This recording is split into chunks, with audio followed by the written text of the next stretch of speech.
ஓம் சாந்தி. 14/6/2025 காலை முரளி பாப்தாதா மதுபன். இனிமையான குழந்தைகளே, உங்களுக்கு இப்பொழுது ஞானத்தின் 3வது கண் கிடைத்துள்ளது. எனவே இப்பொழுது உங்கள் கண்கள் எதிலுமே மூழ்கிவிடக் கூடாது. கேள்வி: யாருக்கு பழைய உலகத்தின் மீது எல்லையில்லாத வைராகியம் இருக்குமோ அவர்களின் அடையாளம் என்னவாக இருக்கும்? பதில்: அவர்கள் தங்களுடைய அனைத்தையும் தந்தைக்கு அர்ப்பணம் செய்து விடுவார்கள். அவர்களுக்கு என்று எதுவுமே கிடையாது. பாபா, இந்த தேகம் கூட எங்களுடையது இல்லை, இதுவோ பழைய தேகமாகும், இதையும் விட வேண்டும். இவ்வாறு அவர்களுடைய மோகம் எல்லாவற்றிலிருந்தும் அறுபட்டு கொண்டே போகும். நஷ்டமோகாவாக இருப்பார்கள். இங்கிருக்கும் எதுவும் பயன்பட போவதில்லை, ஏனெனில் இவை எல்லாமே எல்லைக்கு உட்பட்டது ஆகும். ஓம் சாந்தி. தந்தை குழந்தைகளுக்கு பிரம்மாண்டம் மற்றும் சிருஷ்டி சக்கரத்தின் முதல் இடை கடையின் ஞானத்தை கூறிக்கொண்டிருக்கின்றார். இதை வேறு யாரும் கூற முடியாது. ஒரே ஒரு கீதையில்தான் ராஜயோகத்தின் வார்த்தை உள்ளது. பகவான் வந்து நரனிலிருந்து நாராயணனாக ஆக்குகின்றான். இது கீதையை தவிர வேறு எந்த சாஸ்திரத்திலும் கிடையாது. இதுவும் தந்தை கூறியுள்ளார். நான் உங்களுக்கு ராஜயோகம் கற்பித்து இருந்தேன் என்று கூறுகின்றார். இந்த ஞானம் ஒன்றும் பரம்பரையாக வருவதில்லை என்பதை புரிய வைத்திருந்தார். தந்தை வந்து ஒரு தர்மத்தின் ஸ்தாபனை செய்கின்றார். மற்ற எல்லா தர்மங்களும் அழிந்து போகின்றன. எந்த ஒரு சாஸ்திரம் போன்றவை கூட பரம்பரையாக வருவதில்லை. மேலும் தர்மஸ்தாபனை செய்ய தர்ம ஸ்தாபகர்கள் வரும் பொழுது எல்லாமே அழிந்து போய்விடும் வகையில் ஒன்றும் விநாசமாவதில்லை. பக்தி மார்க்கத்தின் சாஸ்திரங்கள் படித்துக் கொண்டே வருவார்கள். இதனுடைய, அதாவது பிராமண தர்மத்தின் சாஸ்திரம் கீதைதான் என்றாலும் கூட அதையும் பக்தி மார்க்கத்தில்தான் உருவாக்குகின்றார்கள். ஏனெனில் சத்தியுகத்திலோ எந்த ஒரு சாஸ்திரமும் இருப்பதே இல்லை. மற்ற தர்மங்கள் இருக்கும் பொழுது விநாசமோ ஆவதே இல்லை.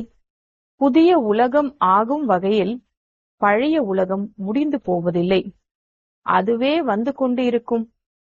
இப்பொழுது இந்த பழைய உலகம் முடிய போகின்றது என்பதை குழந்தைகளாகிய நீங்கள் புரிந்துள்ளீர்கள். நமக்கு தந்தை படிப்பித்துக் கொண்டிருக்கின்றார். பாடல் கூட ஒரு கீதையினுடையதே ஆகும். கீதா ஜெயந்தி கூட கொண்டாடுகின்றார்கள். வேதங்களின் ஜெயந்தியோ இல்லை. பகவான் ஒருவர் ஆவார். எனவே ஒருவருக்குதான் ஜெயந்தி கொண்டாட வேண்டும். மற்றவை படைப்பு ஆகும். அவற்றிலிருந்து எதுவும் கிடைக்க முடியாது.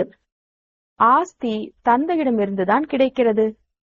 சித்தப்பா, பெரியப்பா ஆகியோரிடத்திலிருந்து எந்த ஒரு ஆஸ்தியும் கிடைப்பதில்லை. இப்பொழுது இவர் உங்களது எல்லையில்லாத தந்தை, எல்லையில்லாத ஞானம் அளிப்பவர் ஆவார்.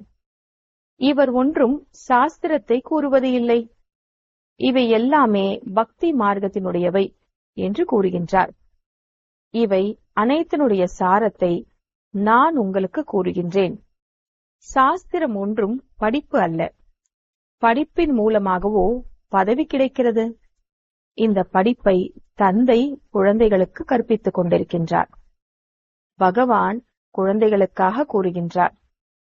மீண்டும் 5000 வருடங்களுக்கு பிறகு இவ்வாறே நடக்கும். நாம் தந்தையிடமிருந்து படைப்பவர் மற்றும் படைப்பின் முதல் இடை கடையை அறிந்துவிட்டுள்ளோம் என்பதை குழந்தைகள் அறிந்துள்ளார்கள். இதை தந்தையை தவிர வேறு யாருமே புரிய வைக்க முடியாது. இந்த கமல திருவாய் மூலமாக கூறுகின்றார். இது பகவான் மூலமாக கடனாக எடுக்கப்பட்ட வாயாகும் அல்லவா?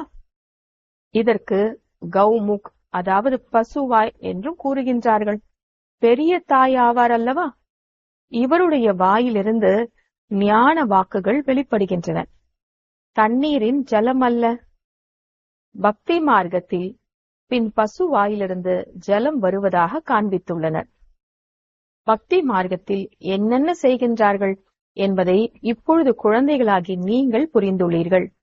எவ்வளவு தூரமாக கௌமுக் அதாவது பசுவாய் இடங்களுக்கு தண்ணீர் குடிப்பதற்காக செல்கின்றார்கள். இப்பொழுது நீங்கள் மனிதனிலிருந்து தேவதையாக ஆகிக் கொண்டிருக்கின்றீர்கள். தந்தை கல்பமாக வந்து மனிதனை தேவதையாக ஆக்குவதற்காக கற்பிக்கின்றார் என்பதை அறிந்துள்ளீர்கள். எப்படி கற்பிக்கின்றார் என்பதை பார்க்கிறீர்கள். பகவான் நமக்கு கற்பித்துக் கொண்டிருக்கின்றார் என்று நீங்கள் எல்லோருக்கும் கூறுகின்றீர்கள். என் ஒருவனை நினைவு செய்தீர்கள் என்றால் உங்களது விக்கர்மங்கள் விநாசம் ஆகிவிடும் என்று கூறுகின்றார். சத்யுகத்தில் குறைவான மனிதர்கள் இருப்பார்கள் என்பதை நீங்கள் அறிந்துள்ளீர்கள். கலியுகத்தில் எவ்வளவு ஏராளமான மனிதர்கள் இருக்கின்றார்கள். தந்தை வந்து ஆதி சனாதன தேவி தேவதா தர்மத்தின் ஸ்தாபனை செய்து கொண்டிருக்கின்றார். நாம் மனிதனிலிருந்து தேவதையாக ஆகிக் கொண்டிருக்கின்றோம். மனிதனிலிருந்து தேவதையாக ஆகக்கூடிய குழந்தைகளிடம் தெய்வீக குணங்கள் தென்படும். அவர்களிடம் கோபத்தின் அணு அளவு கூட இருக்காது. ஒருவேளை எப்பொழுதாவது கோபம் வந்துவிட்டது என்றால் சட்டென்று தந்தைக்கு எழுதுவார்கள், பாபா, இன்று என் மூலமாக இந்த தவறு ஆகிவிட்டது, நான் கோபப்பட்டு விட்டேன், விகாரம் அதாவது பாவம் செய்து விட்டேன். தந்தையுடன் உங்களுக்கு எவ்வளவு கனெக்ஷன் அதாவது தொடர்பு உள்ளது. பாபா மன்னித்து விடுங்கள், மன்னிப்பு ஆகியவை ஆவது இல்லை என்று தந்தை கூறுவார். மற்றபடி மேற்கொண்டு இது போன்ற தவறு செய்யாதீர்கள். ஆசிரியர் ஒன்றும் மன்னிக்க மாட்டார். பதிவேட்டில் அதாவது ரெஜிஸ்டரில் காண்பிப்பார், உங்களுடைய மேனர்ஸ் அதாவது நடத்தை நன்றாக இல்லை என்று. எல்லையில்லாத தந்தை கூட கூறுகின்றார், நீங்கள் உங்களது மேனர்ஸை பார்த்து கொண்டு இருக்கின்றீர்களா? தினமும் உங்களது கணக்கை பாருங்கள். எவருக்கும் துக்கம் ஒன்றும் கொடுக்கவில்லையே, எவரையும் தொல்லைப்படுத்தவில்லையே. தெய்வீக குணங்களை தாரணை செய்வதில் நேரம் பிடிக்கும் அல்லவா? தேக அபிமானம் அறுபட்டு விடுவது மிகவுமே கடினமாக உள்ளது. தன்னை ஆத்மா என்று உணரும் பொழுதுதான் தந்தை மீது அன்பு போகும். இல்லையென்றால் தேகத்தின் கர்ம பந்தனத்தில்தான் புத்தி தொங்கிக் கொண்டிருக்கும். தந்தை கூறுகின்றார், நீங்கள் ஷரீர நிர்வாகத்திற்காக கர்மம் கூட செய்ய வேண்டும். அதிலிருந்து நேரத்தை ஒதுக்கிக் கொள்ள முடியும். பக்திக்காகவும் கூட நேரம் ஒதுக்குகிறார்கள் அல்லவா? மீரா கிருஷ்ணரின் நினைவில்தான் இருந்தார் அல்லவா? மறுபிறவியோ இங்கேயேதான் எடுத்து சென்றார். இப்பொழுது குழந்தைகளாகிய உங்களுக்கு இந்த பழைய உலகின் மீது வைராகியம் வருகிறது. இந்த பழைய உலகத்தின் மீது புனர்ஜென்மம் எடுக்கவே வேண்டாம் என்பதை அறிந்துள்ளீர்கள். உலகமே முடிந்து போய்விடுகிறது. இந்த எல்லா விஷயங்களும் உங்களுடைய புத்தியில் உள்ளன. எப்படி பாபாவிடம் ஞானம் உள்ளதோ அதே போல் குழந்தைகளிடமும் உள்ளது. இந்த சிருஷ்டி சக்கரம் வேறு யாருடைய புத்தியிலும் இல்லை. உங்களிலும் கூட உயர்ந்ததிலும் உயர்ந்தவர் பத்தீத்த பாவன தந்தையாவார். அவரே நமக்கு கற்பிக்கின்றார் என்ற விஷயம் புத்தியில் வரிசை கிரமமாக தான் உள்ளது. இதையும் நீங்கள் தான் அறிந்துள்ளீர்கள். உங்களுடைய புத்தியில் முழு 84 சக்கரம் உள்ளது. இப்பொழுது இந்த நரகத்தில் இது கடைசி பிறவியாகும் என்பது நினைவில் உள்ளது. இதற்கு பயங்கரமான நரகம் என்று கூறப்படுகிறது. மிகவும் அசுத்தம் உள்ளது. எனவே சந்நியாசிகள் வீடு வாசலை விட்டுவிட்டு செல்கின்றார்கள். அது ஷரீர சம்பந்தப்பட்ட விஷயமாகும். நீங்கள் புத்தி மூலமாக சந்நியாசம் செய்கிறீர்கள். நாம் இப்பொழுது திரும்பி செல்ல வேண்டும் என்பதை நீங்கள் அறிந்துள்ளீர்கள்.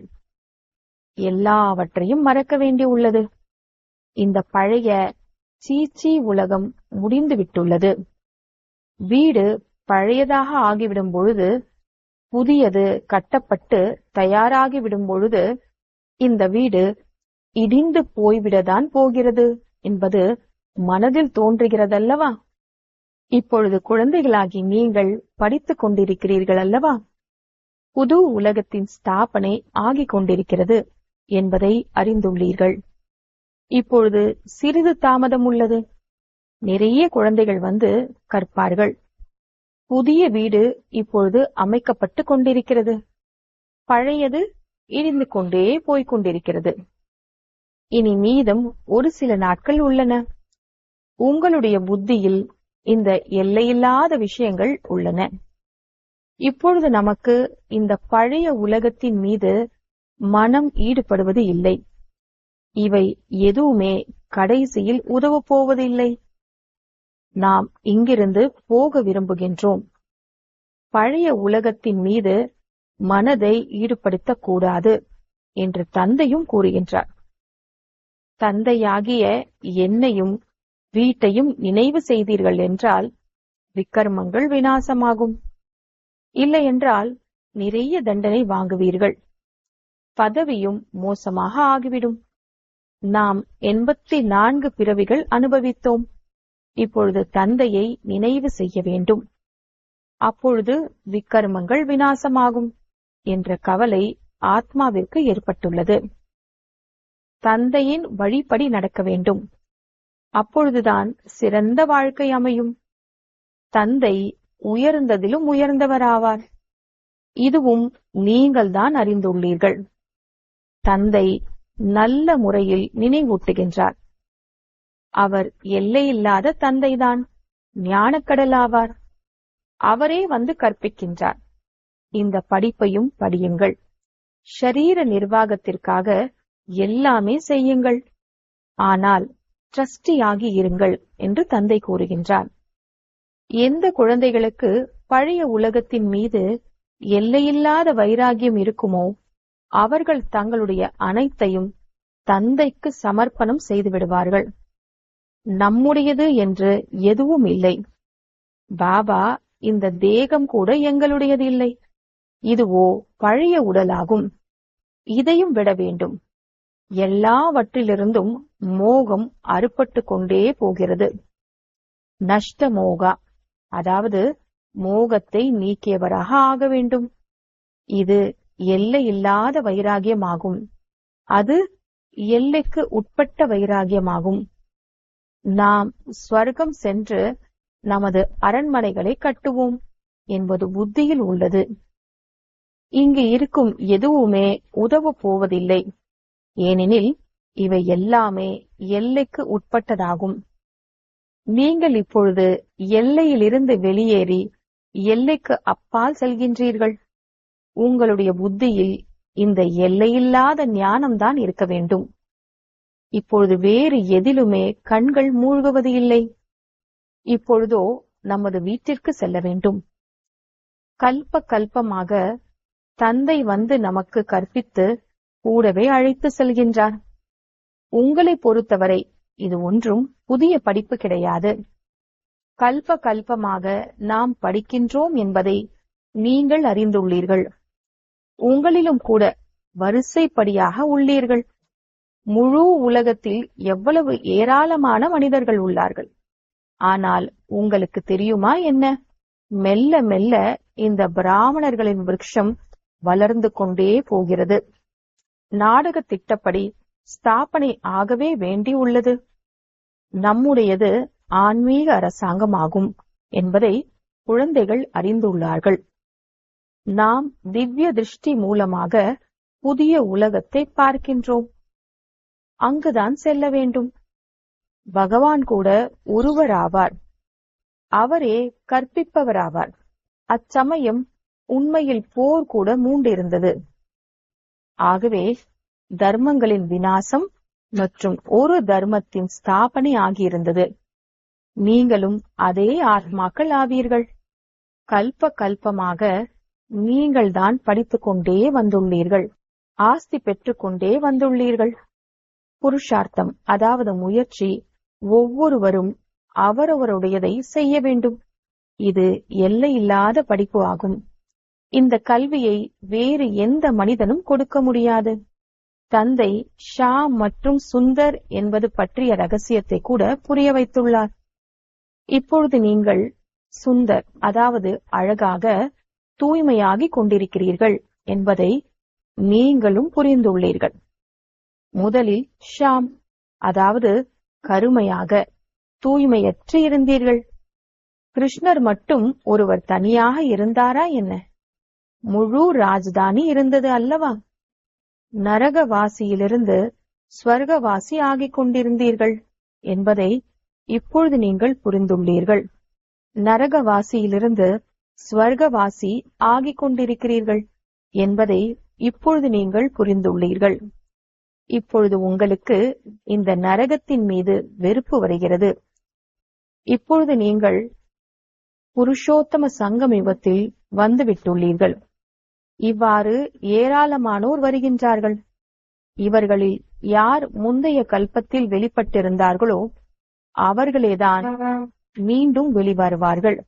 சங்கமத்தை கூட நல்ல முறையில் நினைவு செய்ய வேண்டும். நாம் புருஷோத்தமர், அதாவது மனிதனிலிருந்து தேவதையாக ஆகிக் கொண்டிருக்கின்றோம். மனிதர்களோ நரகம் என்பது என்ன மற்றும் ஸ்வர்க்கம் என்பது என்ன என்பதை கூட புரியாமல் உள்ளார்கள். கூறுகின்றார்கள், எல்லாமே இங்கேயேதான் இருக்கிறது. யார் சுகமாக இருக்கின்றார்களோ அவர்கள் ஸ்வர்க்கத்தில் இருக்கிறார்கள். யார் துக்கத்தில் இருக்கிறார்களோ அவர்கள் நரகத்தில் இருக்கிறார்கள். அநேக வழிகள் உள்ளன அல்லவா? ஒரே வீட்டில் கூட அநேக வழிகள் ஆகிவிடுகின்றன. குழந்தைகள் ஆகியோர் மீது இருக்கும் மோகத்தின் கயிறுகள் அறுபடுவதே இல்லை. நாம் எப்படி இருக்கின்றோம் என்பதை மோகத்தின் வசப்பட்டிருக்கும் காரணத்தினால் ஏதாவது புரிந்திருக்கிறார்களா என்ன? மகனுக்கு திருமணம் செய்விக்கலாமா என்று கேட்கின்றார்கள். ஆனால் இதுவும் சட்டம், அதாவது நியமம் புரிய வைக்கப்படுகிறது. நீங்கள் ஒரு பக்கம் சொர்க்கவாசி ஆவதற்காக ஞானம் எடுத்துக் கொண்டிருக்கிறீர்கள். மறுபக்கம் அவர்களை நரகத்தில் வீழ்த்தட்டுமா, அதாவது திருமணம் செய்விக்கவா என்று கேட்கிறீர்கள். கேட்கிறீர்கள் என்றால் போய் செய்யுங்கள் என்று பாபா கூறிவிடுவார். பாபாவிடம் கேட்கின்றார்கள் என்றால் இவருக்கு மோகம் உள்ளது என்று பாபா புரிய வைக்கின்றார். இப்பொழுது வேண்டாம் என்று கூறினாலும் கூட கட்டளையை மீறிவிடுவார்கள். மகளுக்கோ செய்வித்தே ஆக வேண்டும், இல்லையென்றால் சகவாச தோஷத்தில் கெட்டுப்போய் விடுவார். மகன்களுக்கு செய்விக்க தேவையில்லை, ஆனால் தைரியம் வேண்டுமல்லவா? பாபா இவர் மூலம் ஆக்ட், அதாவது காரியம் செய்வித்தார் அல்லவா? இவரை பார்த்து பிறகு மற்றவர்களும் செய்ய முற்பட்டார்கள். வீட்டில் கூட நிறைய சண்டைகள் ஏற்பட்டு விடுகின்றன. இது இருப்பதே சண்டைகளின் உலகம், முட்களின் காடு ஆகும் அல்லவா? ஒருவரை ஒருவர் வெட்டி கொண்டே இருக்கின்றார்கள்.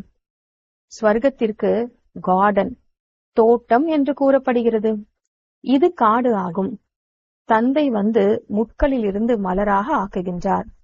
யாரோ ஒருவர் வெளிப்படுகின்றார். கண்காட்சியில் ஆம் ஆம் என்று கூறுவார்கள்தான், ஆனால் ஒன்றும் புரிந்து கொள்வதில்லை. ஒரு காதால் கேட்கின்றார்கள் மற்றும் மறு காதால் நீக்கிவிடுகின்றார்கள். ராஜ்தானி ஸ்தாபனை செய்வதில் நேரமோ பிடிக்கிறதல்லவா? மனிதர்கள் தங்களை முட்கள் என்று புரிந்திருக்கிறார்களா என்ன?